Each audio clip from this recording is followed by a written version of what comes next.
Hi, dear students, how are you? Are you fine? I'm sure that you will be fine. Dear students, we are discussing about the topic how teachers learn. आपकी English 8th class की English का पहला topic है जो हम discuss कर रहे हैं। कल हमने दो पैराग्राफ्स को डिस्कस किया था और आज हम पैराग्राफ नंबर 3 को डिस्कस करेंगे। यहाँ तक जो राइटर है कहता है कि when she seemed badly struck, जब उसको मतलब बहुत ज़्यादा मुश्किलात हो जाती या वो रुक जाती या वो पढ़ ना पाती या उसको किसी तरह का मतलब हिंड्रेंस आ जाती बीच में। डिड आई से एनीथिंग, कि क्या मैं उसे कुछ कहता, क्या मैंने उसे कुछ कहा। डिड आई से डू का सेकंड फॉर्म है। डिड आई से एनीथिंग, क्या मैंने उसे कुछ कहा। Even then I didn't tell her the word, हालांकि मैंने उसको एक अल्फाज तक भी नहीं कहा। जब वो मतलब उसको मुश्किलात का हिंड्रेंस का सामना आ गया आगे उन अल्फाजों को पढ़ने के लिए जिनको वो पढ़ नहीं पाती थी। Even then I didn't tell her a word, यानी कि हालांकि मैंने उसको किसी तरह का कोई भी अल्फाज नहीं कहा, बल्कि क्या किया, ओनली सजेस्टेड, सिर्फ उसको मैं राय देता, एक एडवाइस करता, एक मशवरा देता। How she might figure it out, यानी कि मैं ये सजेस्ट करता या ये मैं सोचता कि वो किस तरह से उसको फिगर आउट कर सकती है, यानी रिकॉग्नाइज कर सकती है, या हम कह सकें कि उसको पहचान सकती है। Right. So if she still could not get the word, उसके बावजूद भी अगर उसको वो अल्फाज ना मिलता, यानी वो सही उसकी प्रोनाउंसिएशन ना कर पाती या उसको पढ़ ना पाती, तो I told her to skip it and go ahead, मैं उसको कह देता इसको छोड़ दो और चलो आगे। That perhaps the next time she side, शायद वो उसको आने वाले टाइम पे वो मिल जाए। It would be easier to figure it out, यानी ये बिल्कुल उसके लिए ताकि आसानी हो जाए, वो उसको फिगर आउट कर सके, वो उसको पहचान सके। Most of the time she went ahead, बहुत सारे टाइम क्या होता, वो आगे चली जाती। But she asked me to tell her the word I did, फिर वो मुझे कहती कि सर आप ऐसा करें, मुझे वर्ड कह दें, तो फिर मैं उसको कह देता, यानी आई डिड। सो ये था कुछ प्रीवियस क्लास जो कल हमने जो पैराग्राफ पढ़ा था उसका कुछ रिकैप्चुलेशन था। तो dear students, let's start. Before long an odd thing happened, before long an odd thing happened, तो बहुत अरसे के बाद क्या हो जाता है, एक एक अजीबो गरीब वाक़ा पेश आ जाता, यानी एक एक सरप्राइजिंगली कुछ मतलब मामला पेश आ जाता। क्या मामला पेश आ जाता, नूरा misread a word that previously she had read correctly, यानी रीड नूरा क्या करती, मिसरीड कर देती, मतलब कि सही ढंग से न पढ़ पाती। मिसरीड मतलब सही तरह से नहीं पढ़ पाती। ए वर्ड अल्फाज को, दैट प्रीवियसली जो उसने previously she had read correctly, जो पीछे मतलब प्रीवियस हो गया पीछे पिछली बार, प्रीवियसली हो गया पिछली बार जो उसने वर्ड को करेक्ट पढ़ा था, अब वो उसको करेक्टली नहीं पढ़ पाती बल्कि उसको मिस रीड कर देती, यानी कि उसको सही ढंग से नहीं पढ़ पाती। शी हैड रीड करेक्टली, जो उसने उस वर्ड को जो previously she had read correctly, she had read correctly, जिसको उसने प्रीवियस यानी कि पहले स्टार्टिंग में बहुत अच्छी तरह से जो पढ़ के आई है, लेकिन एक अजीब वाक़ा पेश आ जाता, एक और थिंग हैपन हो जाती कि वो अनफॉर्चुनेटली उस वर्ड को फिर सही से नहीं कर पढ़ पाती थी। That was actually the odd thing the writer is talking about. और ये है शी हैड रेड करेक्टली, जो प्रीवियसली शी हैड, यानी कि पास्ट परफेक्ट है, जिसको उसने प्रीवियसली यानी पीछे बहुत करेक्टली पढ़ा, लेकिन अनफॉर्चुनेटली वो आगे उसको मिसरीड कर देती पढ़ने में। डियर स्टूडेंट्स, सो आगे है this happened a number of times. कहते हैं it is not happened once, it not happen once, बल्कि it happened so many times, बहुत सारे टाइम्स ऐसा होता। I found my self feeling puzzled and annoyed, और मुझे बहुत ज़्यादा क्या आ जाता, गुस्सा आ जाता, मतलब मैं इरिटेट हो जाता, मैं पैथेटिक हो जाता। किस मामले में कि पजल हो जाता, अपने आप को मतलब कन्फ्यूजन, मेरे को मतलब डिस्टर्बेंस, मेरे को इरिटेशन जैसी हो जाती, मुझे गुस्सा आ जाता। क्यों? क्योंकि क्योंकि as I had in my own class when when children seem to forget things, तो मुझे फिर वो क्या हो जाता, मुझे वो पल याद पड़ जाते। कौन से? As I had in my own class, जब मैं अपने क्लास में स्टूडेंट के दौरान में हो, जब मैं व्हेन आई वाज स्टूडेंट, उस वहाँ की बात कर रहा है इस वक्त टीचर। जब मैं छोटा स्टूडेंट हुआ करता था, या मैं जब स्टूडेंट लाइफ में था, क्लासरूम में होता था। When children seem to forget things, जब बच्चे क्या करते थे, चीज़ों को भूल जाते थे, यानी अल्फाजों को भूल जाते थे, जो उनको याद होती थी उन्हें भी भूल जाते थे। दे हैड सपोजिटली लर्नड, जिनको उन्होंने ऑलरेडी सीख लिया होता था ना, वो अनफॉर्चुनेटली उन चीज़ों को भूल जाते थे। मुझे वो पल याद आ गए जब मैंने देखा कि नूरा को बार बार एक और चीज़ें हैपन हो रही हैं कि वो जो सही ढंग से पढ़ रही है और अचानक उससे क्या हो जाता कि वो वर्ड को मिसरीड कर देती, इवन दो कि उसने बहुत ही करेक्टली प्रीवियसली उसने उस वर्ड को पढ़ा होता, और फिर वो अनफॉर्चुनेटली भूल जाती। I thought has she forgotten the word already, मैं सोचता, फॉरगेट, फॉरगॉट, फॉरगॉटन, ये थर्ड फॉर्म ऑफ फॉरगेट का वर्ब है। यानी इसका मतलब होता कि मैं सोचता, आई थॉट, थॉट होता है second form of think, think मतलब सोचना, थॉट मतलब सोचा। यहाँ पे राइटर कहता है कि टीचर की ओर, यानी टीचर बोल रहा है, राइटर जो लिखने वाला है वो टीचर की तरफ, यानी एज जैसे टीचर इस वक्त स्पीकर है, बोल रहा है कि आई थॉट, मैं सोचता, has she forgotten the word already, क्या वो ऑलरेडी ही इस अल्फाज को भूल गई है कहना, यानी कि क्या उसको भूल ही हो गई, यानी कि वो उसके दिलो दिमाग से, जहन से क्या वो अल्फाज ही निकल गया।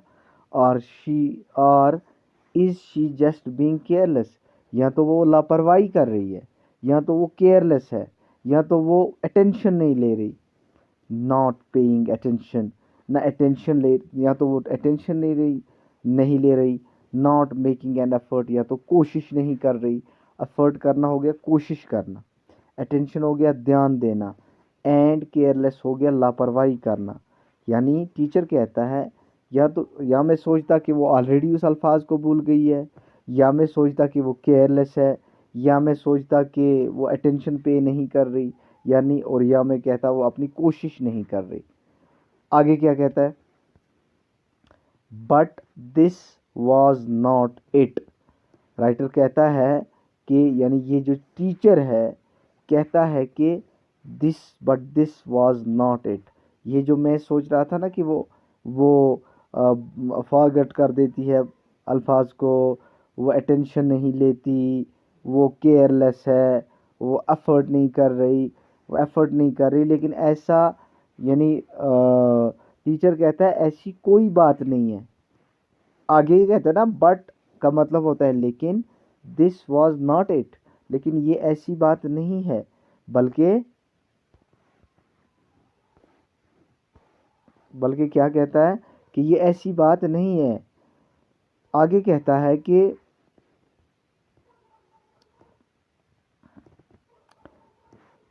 obviously she was reading the book as well as she could, यानी जाहिर सी बात है, टीचर कहता है कि ऐसी बात नहीं है कि वो अटेंशन नहीं पे कर रही, कि वो केयरलेस है, कि वो एफर्ट नहीं कर रही, या तो उसे भूल जाता है, ऐसी कोई बात नहीं है। आगे कहता है कि as well as she could, यानी कहता है कि obviously she was reading the book as well as she, यानी कि जहाँ तक मैं ऑब्ज़र्व कर रहा हूँ, यानी जाहिर सी बात है वो किताब को इतना पढ़ती है। She was reading the book as well as she could, यानी जितना हो सके इतना वो किताब को पढ़ती। Putting all her concentration into it, अब क्या करती, अपना सारी तवज्जो, सारा ध्यान उस किताब के ऊपर लगाती। So how could she know A word on one page and not know it on on the next।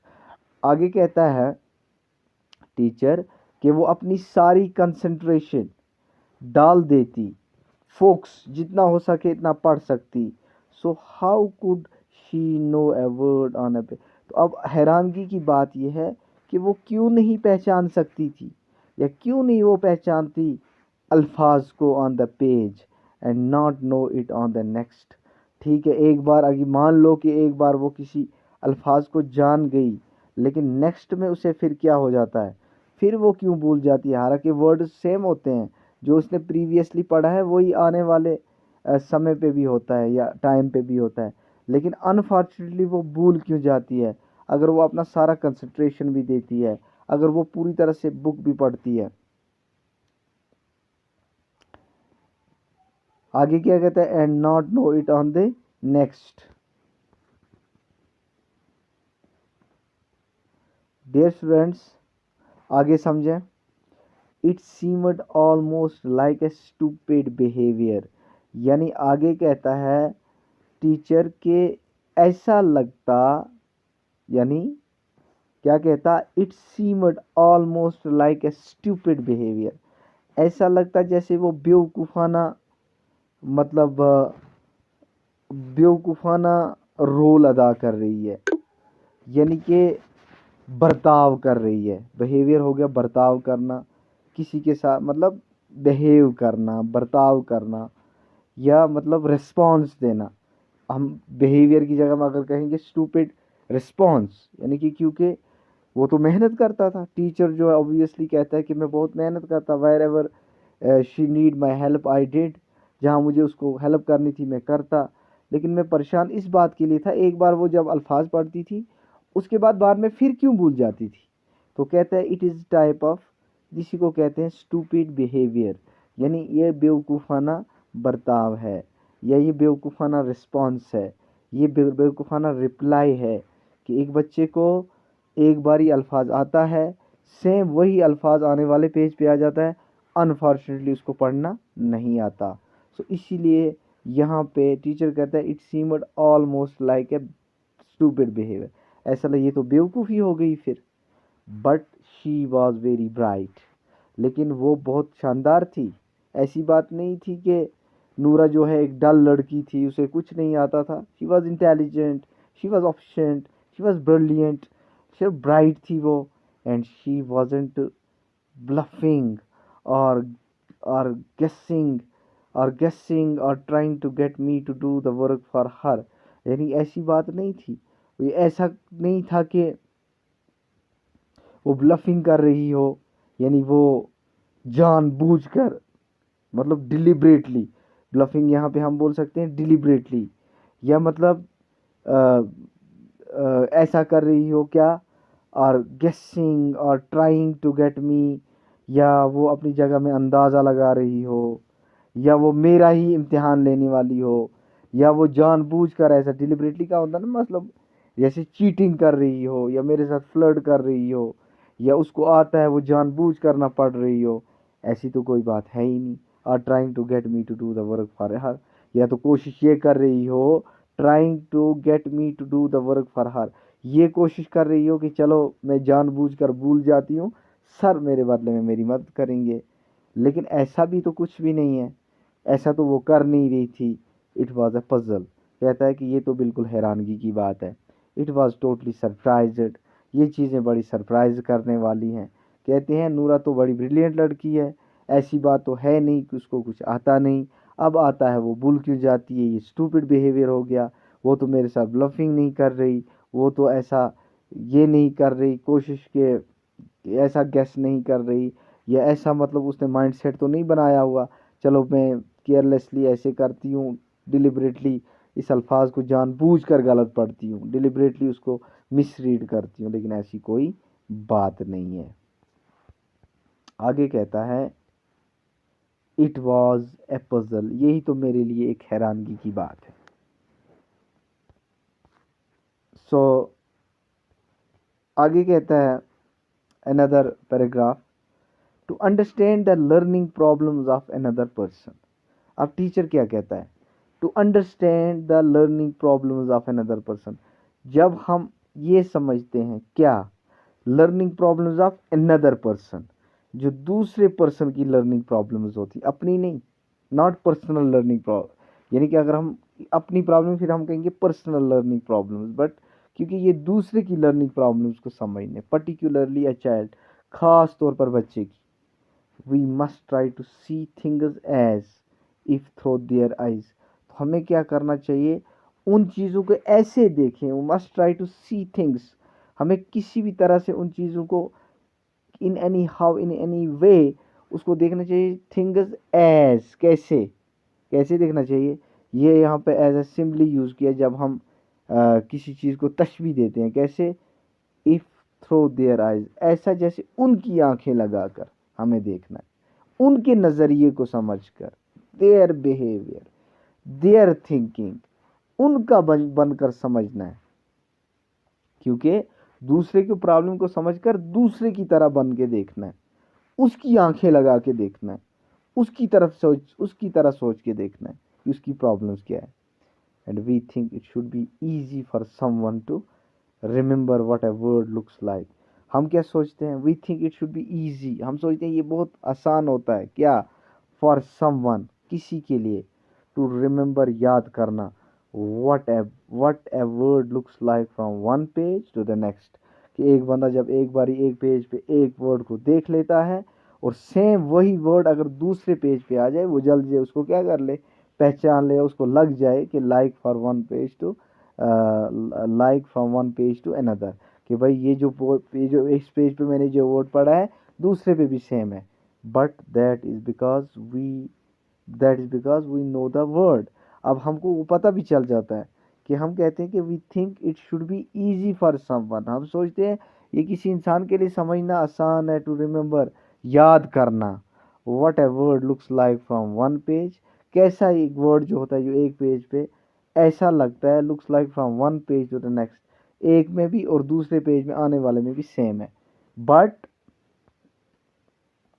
But this but this is because we know the word, वो तो हमें पता इसलिए, बिकॉज क्योंकि हमें उस वर्ड का पता है, for a child who has only just seen the word for the first time, लेकिन बच्चे के लिए क्या होता है, ये उस वर्ड को पहली बार देखता है, हमारे लिए तो आसान होता है, जो लर्नर, जो जिनको पता है, टीचर्स होते हैं या जो एक्सपर्ट होते हैं, स्पेशलिस्ट होते हैं, उनको पता होता है, लेकिन जो बच्चा होता है ना, उसने पहली बार देखा होता है, for a child she has only just seen the word for the first time, उसने पहली बार उसको अल्फाज को देखा होता है।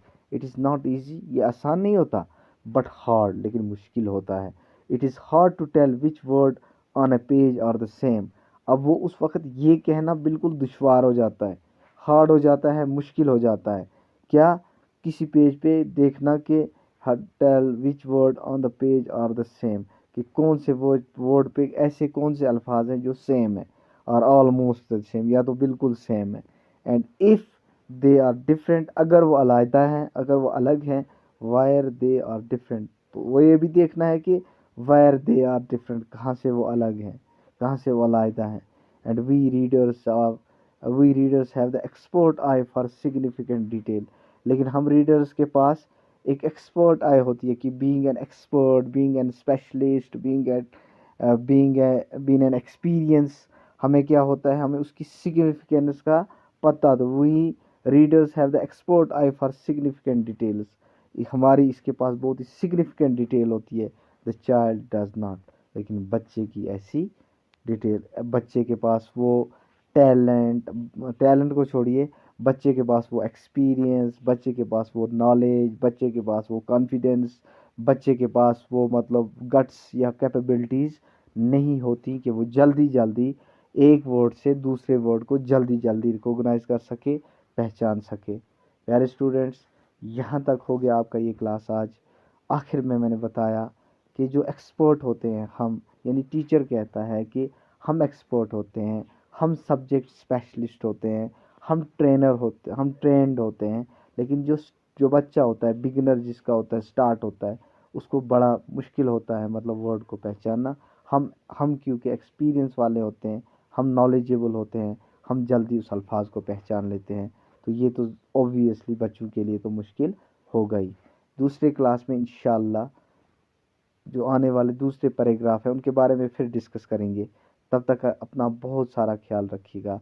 हमारे चैनल को सब्सक्राइब करें, साथ में लगे बेल आइकन के बटन पर प्रेस करें, ताकि आपको आने वाले हर एक लेक्चर की नोटिफिकेशन मिलती रहे।